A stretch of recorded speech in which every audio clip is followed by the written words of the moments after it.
देवर कमाऊ पूत था। देवर की बीवी भी उसकी हर रात तारीफ करती थी, मगर रात होते ही वही हिजाब पहन लेती थी। मैं पूछती तो कहती कि भाभी आप किसी दिन देवर से पूछ कर देखना। एक रात देवर की बीवी को कमरे में बुलाया और उसका हिजाब खींच कर उतारा और खुद पहन कर कमरे में चली गई तो मेरे होश उड़ गए थे। उस रात मेरी खुशी की कोई इंतहा नहीं थी। मैंने ज़िंदगी में बहुत ज़्यादा इंतज़ार किया था। अपने देवर के घर आने का इंतज़ार करती क्यों ना। मैंने देवर को मैंने माँ बनकर ही पाला था। उसे मैं बहुत ही ज़्यादा प्यार करती थी। कई सालों बाद अब वे घर पर आ रहा था। वे भी मुझे अपनी माँ की तरह ही समझता था और मैं तो उसका इंतज़ार करते हुए सोई भी नहीं थी। रात का 1 बजे रात में अपने देवर का इंतज़ार कर रही थी। जैसे ही मैंने अपने देवर के लिए दरवाज़ा खोला तो सामने मुझे देवर के साथ एक औरत खड़ी थी और मेरी नज़र सीधा उस औरत पर गई थी। देवर ने मुझे सलाम किया तो मैंने उसे प्यार से गले लगा लिया था और उसका बैग पकड़ा और उसको अंदर आने के लिए कहा, लेकिन मेरी नज़र लगातार उस औरत पर थी। मैं पहले तो यही समझी कि औरत बाहर खड़ी है, लेकिन वे तो मेरे देवर के साथ ही अंदर ही आ रही थी। उसके चेहरे पर एक काला नकाब था, सिर्फ उसकी आंखें ही नज़र आ रही थी जिसमें से वे मुझे देख रही थी। मेरे देवर ने मुझसे कहा कि ये आपकी देवरानी है। ये मैंने तो अभी पूछा ना था। नहीं, ये कौन है? उसने पहले ही मुझे बता दिया। मेरी आंखें फटी की फटी रह गई थी। ये क्या कह रहे हो तुम? ये मेरी देवरानी कैसे हो सकती है? क्या तुमने उससे शादी कर ली है? ये सुनकर मेरा देवर हंस पड़ा। और जाहिर है भाभी, मैं लड़की से शादी करी है, तभी तो मैं उसे देवरानी कह रहा हूँ। आज से आप दोनों बहनों की तरह ही रहना। आपको इससे कोई शिकायत नहीं होगी। ये आपका बहुत ही ज़्यादा ख्याल रखेगी और आपकी खिदमत भी करेगी। आपको भी उसका ख्याल रखना है। मैंने अपने देवर की तरफ देखा जिसकी आंखों में अपनी बीवी के लिए बेपनाह मोहब्बत थी। मुझे बहुत ही ज़्यादा गुस्सा आया था। मैंने अपने देवर से कहा कि तुमने मुझसे बिना पूछे शादी कर ली, तुमने हमें बताया भी नहीं। ये सुनकर मेरा देवर कहने लगा कि हाँ भाभी, बस हालात ही ऐसे हो गए थे कि मुझे उस लड़की से शादी करनी पड़ी। ये सुनकर मुझे हैरानी हुई। मैंने उससे कहा कि अगर तुम मुझे कॉल करके इस बारे में पहले से बता ही देते तो मैं तुम्हारा कमरा सेट कर देती। मैं तो तुम्हारे कमरे में सिर्फ एक ही आदमी की जगह बनाई है। अब तुम अकेले ही आराम कर सकते हो। तुम्हारी बीवी कहाँ पर रहेगी? ये सुनकर मेरा देवर कहने लगा कि भाभी, इस बात की फिक्र मत करो। मियाँ बीवी एक झोपड़ी में भी रह सकते हैं और उन्हें एक दूसरे के अलावा कुछ नहीं चाहिए। ये सारी चीज़ तो सब दुनिया की है। असल चीज़ तो इंसान के दरमियान का रिश्ता होता है और वह हम दोनों के बहुत ही अच्छा है। आप दुआ करिए कि ये रिश्ता इसी तरीके से मजबूत रहे। मेरे देवर ने ये बात कही तो मैं चुप हो गई थी। मैंने ये महसूस किया कि अभी तक मेरे देवर ने ये बात कही थी। उसकी बीवी ने तो मुझे एक वर्ड भी नहीं बोला था और ये बात मुझे बहुत ही अजीब सी लग रही थी। फिर मैंने देवर की बीवी को सलाम किया तो वह सर झुकाकर देवर के साथ कमरे में चली गई थी। मुझे हैरत हो गई थी कि मैं उस लड़की को सलाम किया, उसने सलाम तक का जवाब नहीं दिया। मैंने अपने देवर की तरफ देखा तो वो कहने लगा कि भाभी आप फ़िक्र मत करिए, ये आहिस्ता आहिस्ता आपके साथ घुल मिल जाएगी। असल में वो बहुत ही ज़्यादा शर्मीली है। माँ बाप के घर से आना, फिर यहाँ पर जाकर सेट होना, हमारे साथ घुलने मिलना इसके लिए आसान बात नहीं है। बर्दाश्त करना पड़ता है। इसलिए आप भी इसके साथ अच्छा रवैया इख्तियार करना, क्योंकि अपने माँ बाप को छोड़कर यहाँ पर आई है, इसलिए आप इसका ख्याल रखना। ये सुनकर मैं अपने देवर से कहा कि मैं तुम्हारी बीवी का ख्याल रखूँगी, लेकिन तुम भी उसे समझा देना कि मेरे साथ बातचीत करे। मैं इतना टाइम घर में रहकर तंग आ चुकी हूँ। मुझे बहुत ही ज़्यादा इंतज़ार था कि तुम आओगे और मैं तुमसे बातचीत करूँगी। फिर मैं अपने देवर की बीवी को दिल से कबूल कर लिया और उसे अपनी देवरानी मान लिया था। रात भर मैंने अपने देवर की शादी के बारे में सोचती रही थी, जिससे मुझे और अपने भाई को बिना बताए शादी कर ली थी। आखिर इसकी क्या मजबूरी होती। फिर मुझे नींद आ गई। सुबह हुई तो मेरे देवर के कमरे का दरवाज़ा अभी तक बंद था। मैं कमरे के दरवाजे पर दस्तक दी तो मेरे देवर ने कोई जवाब नहीं दिया था। मैं किचन में जाकर नाश्ता तैयार करने लगी। 2 मिनट के बाद दरवाज़ा खुला। मेरे देवर की बीवी उसी कपड़ों में बाहर आई थी जिस तरीके से वह रात में थी। मैंने सोचा कि वो शायद थकी होगी और इन्हीं कपड़ों में सो गई होगी। रात को कपड़े तब्दील किए बिना कमरे में सो जाना कोई बड़ी बात नहीं थी, लेकिन मुझे इस बात पर परेशानी हो रही थी। लेकिन लेकिन उसने अपने आप को पूरे तरह से ढक क्यों रखा था? घर का माहौल और घर के माहौल में उसने अपने आप को इतना क्यों ढक रखा था? आखिर मैं तो उसकी भाभी थी और मेरा तो उसके साथ कोई अलग ही रिश्ता नहीं था, तो इतना ज़्यादा हिजाब में क्यों रहती थी? फिर भी मेरे देवर की बीवी ने अपना चेहरा ढका हुआ था, जैसे उसके आगे कोई मर्द खड़ा हो। मुझे बात बहुत ही अजीब लगी थी। मैंने बड़ी होने के बावजूद अपनी देवरानी को सलाम किया तो उसने मुझे सलाम का जवाब दिया, लेकिन फिर फ़ौरन से खामोश हो गई। फिर पानी का गिलास लेकर अंदर चली गई थी। मुझे उसकी इस हरकत पर बहुत ही गुस्सा भी आ रहा था। चलो पर्दा सही बात है, लेकिन इतना पर्दा कि मुझसे भी पर्दा कर रही है, ये देखकर मुझे बुरा तो लग रहा था, लेकिन मैं चुप करके वापस अपने कमरे में चली गई थी। मुझे सिर्फ अपने देवर का इंतज़ार था। थोड़ी देर के बाद मेरा देवर अपने कमरे से बाहर आया। मैंने उसे कहा कि तुम्हारी बीवी बहुत ही ज़्यादा चुप चुप रहती है। ये सुनकर उसने अपनी बीवी को आवाज़ दी और मेरे सामने उससे बातें शुरू कर दी। ये देखकर मैं हैरत में रह गई थी कि वह अपने पति के साथ तो बहुत ही हंसकर बातें कर रही थी। ये देखकर मेरे देवर ने अपनी बीवी से कहा कि मेरी भाभी है, नहीं बल्कि मेरी माँ है। इन्होंने मुझे पैदा नहीं किया है, उन्होंने मुझे पाला ज़रूर है, इसलिए तुम उनके साथ बातें क्या करो, उनकी खिदमत क्या करो, उनसे डरो मत। ये कोई अजनबी नहीं है। अब ये तुम्हारा घर है, इसलिए तुम भाभी को आराम दो और घर के काम खुद किया करो। मैं अपने देवर से कहा कि मैं ऐसा कुछ नहीं है, ये सब उसने खुद किया है। लेकिन मैं ये सुनकर बहुत ही ज़्यादा शर्मिंदा हो गई थी और अपने दिल में सोचने लगी थी कि बेचारी क्या सोचती होगी कि मैं आते ही इस घर के काम में लगा दिया। इसलिए मैंने अपने देवर से कहा कि मुझे घर के काम और काज से कोई टेंशन नहीं, बस मैं चाहती हूँ कि तुम्हारी बीवी मुझसे बात किया करे। उस दिन के बाद देवर की बीवी अपना ज़्यादातर वक्त अपने कमरे से बाहर बिताने लगी थी, लेकिन वह अपने आप में ही रहती थी और नकाब उसने अपने चेहरे से नहीं उतारा था। घर में मेरा पति और मैं ही रहते थे। न जाने वो किससे पर्दा करती है। चेहरा छुपाने के पीछे क्या राज था? मुझे लग रहा था कि उसके चेहरे में कोई खराबी तो नहीं है, तभी तो चेहरा छुपाती है। मुझे दिल ही दिल में अफसोस हुआ कि पता नहीं देवर को कैसी लड़की मिल गई है। रोज़ और रोज़ मेरे जाने की इच्छा बढ़ती गई। मैं देवर की बीवी का चेहरा देखना चाहती थी। देवर की बीवी अभी मेरे सारे सवालों का जवाब में हाँ हाँ में ही जवाब देती थी। फिर मैंने सोचा कि मैं खुद उसके साथ घुल मिलकर जान पहचान बनाकर जानने की कोशिश करूँगी कि आखिर इन लोगों ने छुपकर शादी क्यों करी है और वे अपने आप को ढककर क्यों रख रही है। उसके पीछे कोई ना कोई वजह तो ज़रूर होगी, वरना बाकी सारी दुनिया तो सबके सामने शादी करती है और इस खुशी के मौके पर तकरीबन हर शख्स को बुलाया जाता है। अब मुझे समझ में नहीं आ रहा था कि मैं अपने देवर की बीवी से बातचीत किस तरीके से करूं, क्योंकि मैं जब भी उससे सलाम करती थी, उससे कोई भी बात करती, वह बस मुझे उसका थोड़ा सा जवाब देकर अपने कमरे में चली जाती थी। उसने आते ही अपना सारा घर संभाल लिया था। पति की भी बहुत ही ज़्यादा इज्जत करती थी। मेरा पति कुछ काम से अपने घर से बाहर गया हुआ था। वह वापस आया तो मैंने उसे बताया कि तुम्हारे भाई ने शादी कर ली है। मेरा पति भी हक्का बक्का रह गया था। उसने हम दोनों से छुपकर शादी करी थी। तुम्हारे भाई के साथ उसकी बीवी को देखकर मुझे बहुत ही अफसोस हुआ था, क्योंकि ये बात भी तुम जानती हो कि उसे देवर को मैंने सगी माँ जैसे प्यार से पाला था, लेकिन ये दुबई जाकर मुझे भूल गया है और वहाँ पर उसने अकेले में शादी कर ली है। भाई भाभी को पता तक नहीं दिया। ये सुनकर मेरा पति कहने लगा कि उसकी ज़रूर कोई मजबूरी रही होगी, वरना वह ऐसा नहीं है, वह हमें ज़रूर बताता। ये सुनकर मैं अपने पति से रूठ गई थी। मैंने कहा कि वह तुम्हारा भाई है, मुझे उसकी शादी का बहुत ही ज़्यादा अरमान था।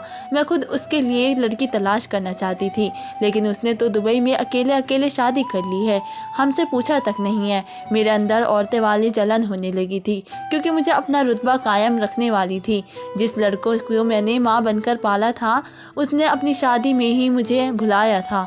मेरा पति चुप हो गया था, लेकिन उसको भी इस बात का सदमा रहा था, लेकिन ये बात उसने मुझे जाहिर नहीं होने दी। मैं देवर और उसकी बीवी के लिए चाय बना रही थी, तभी मुझे वह दिन याद आ गया जब मेरी नई नई शादी हुई थी और मेरी सास देवर को जन्म देने वाली थी। मेरी माँ प्रेग्नेंट थी, ऐसा मेरा पति ने मुझे कहा था। उस वक्त कहा जब मेरी सुहागरात थी, मैं सोने के लिए जेवर उतार रही थी, जब मेरे पति के हाथ में मेरी एक सोने की बाली थी।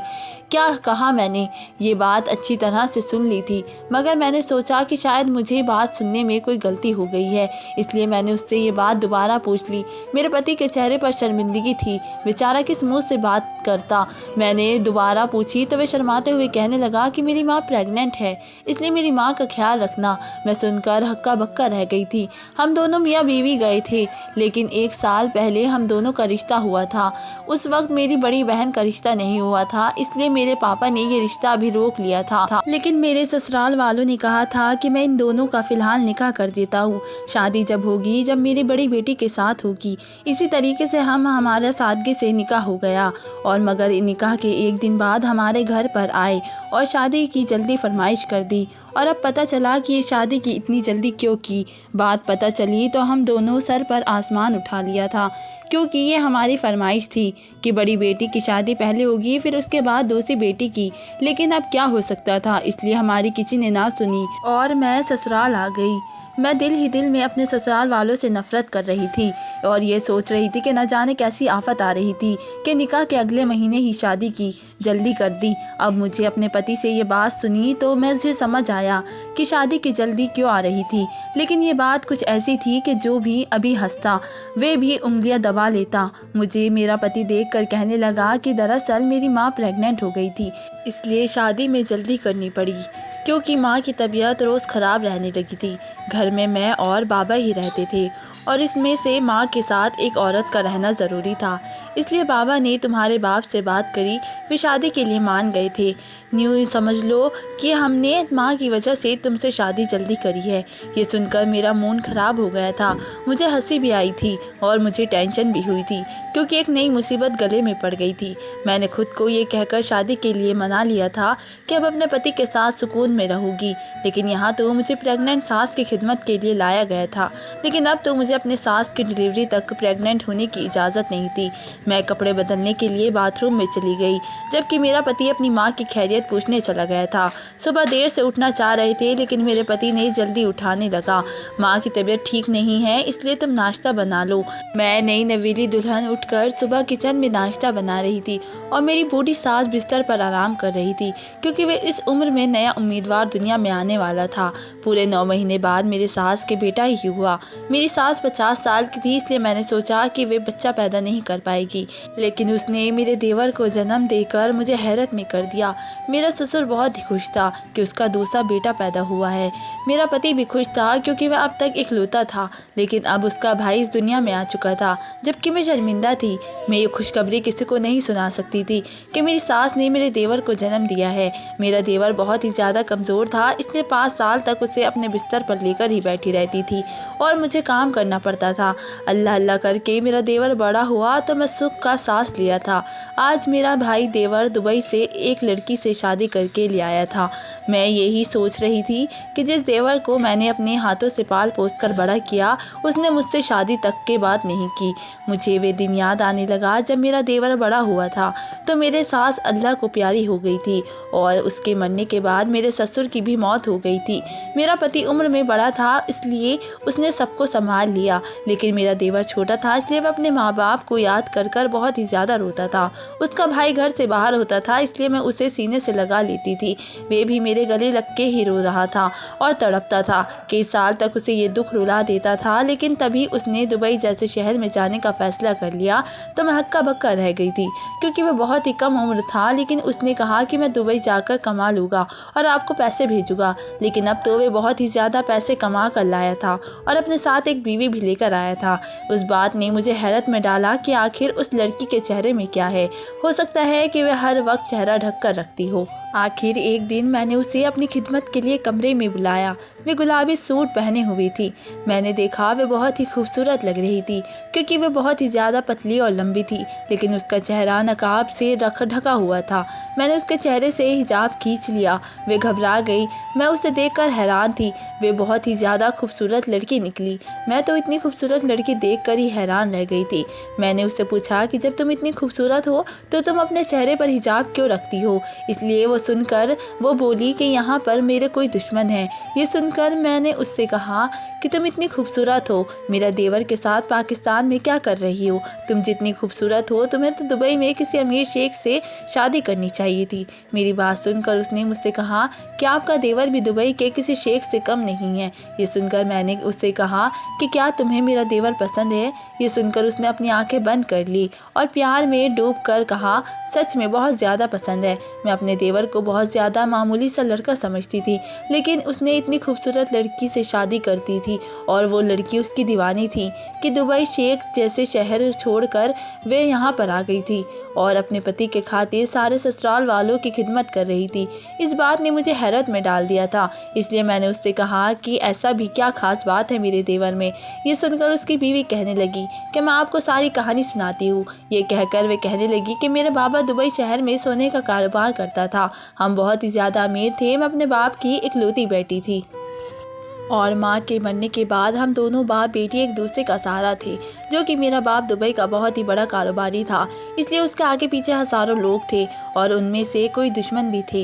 इसलिए मेरा बाप अपने साथ थे 5-5 बॉडीगार्ड रखता था और आपका देवर भी हमारे घर पर ही काम करता था। एक दिन रात का समय था, मैं और मेरे पापा घर पर ही थे और आपका देवर हमारे क्वार्टर में रहता था। रात के समय अचानक से हमारे घर को दुश्मनों ने घेर लिया और मेरे पापा को मारना शुरू कर दिया था। उस टाइम पर आपका देवर हमारे सामने आ गया और जो गोली मेरे बाबा को लगती वह आपके देवर के हाथ से छूकर निकल गई और मेरे पापा की जान बच गई। थोड़ी ही देर में आपका देवर ने पुलिस वालों को भी कॉल कर दी। वहाँ पर पुलिस भी आ चुकी थी। तो उस रात आपके देवर ने ही मेरे बाबा की जान बचाई थी। उस टाइम मेरे बाबा ने आपके देवर से कहा था कि मुझसे कभी भी कुछ मांगोगे तो मैं तुम्हें ज़रूर दूंगा, मैं तुमसे वादा करता हूँ। उस टाइम मैं आपके देवर को पहली मर्तबा देखा था और मुझे उन पर दिल आ गया था और वे भी मुझे पसंद करने लगे थे। धीरे धीरे हमारी मुलाकात बढ़ती गई थी। बस अब इस बात का डर था कि बाबा को किस तरीके से बताया जाए। तभी आपके देवर ने कहा कि मैं कुछ ऐसी हरकत नहीं करूँगा कि तुम्हारे बाबा को बिना बताए तुमसे शादी नहीं करूँगा, पहले मैं उनकी परमिशन लूँगा। अगले ही दिन आपके देवर मेरे घर पर आ गए थे और बाबा से कहा कि आप मुझे कुछ देने वाले थे, तो आज मैं आपसे एक चीज़ मांगता हूँ। मैं आपकी बेटी से बहुत ज़्यादा प्यार करता हूँ, क्या आप अपनी बेटी की शादी मुझसे कराएंगे? तब मेरे बाबा ने कहा था कि ये मेरी बेटी का फ़ैसला होगा। अगर मेरी बेटी तुमसे शादी करने के लिए हाँ कहेगी तो मैं तुम्हारी शादी उसी से कर दूँगा। जब मेरे बाबा ने मुझसे नीचे बुला लिया और मुझसे पूछा तो मैंने भी हाँ कर दी थी और हम दोनों ने शादी कर ली थी। शादी करने के बाद आपके देवर मुझे अपने घर पर लेकर आ गए थे।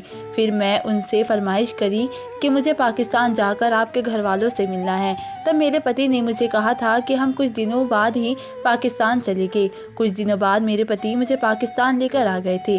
तभी मेरी मुलाकात आपसे हुई थी। और रही बात पर्दे की, तो पर्दा मैं इसलिए करती हूँ कि आपका देवर को लगता है कि मैं बहुत ज़्यादा खूबसूरत हूँ और जो भी मुझे देखेगा वे मुझे पसंद करेगा। इसी वजह से वे मुझे पर्दे में रखते हैं और मुझे भी ये बात उनकी अच्छी लगती है क्योंकि मैं उनसे बहुत ज़्यादा प्यार करती हूँ और मैं उनके लिए ये सब कुछ करने के लिए तैयार हूँ। आपके देवर मुझसे बहुत ही ज़्यादा प्यार करते हैं। जब मैंने अपनी देवर की बीवी की बातें सुनी तो मुझे पूरी कहानी समझ में आ गई थी। वे दोनों एक दूसरे से बहुत ज़्यादा मोहब्बत करते थे। ऐसे ही कुछ महीने गुजर गए और दोनों साथ रहे।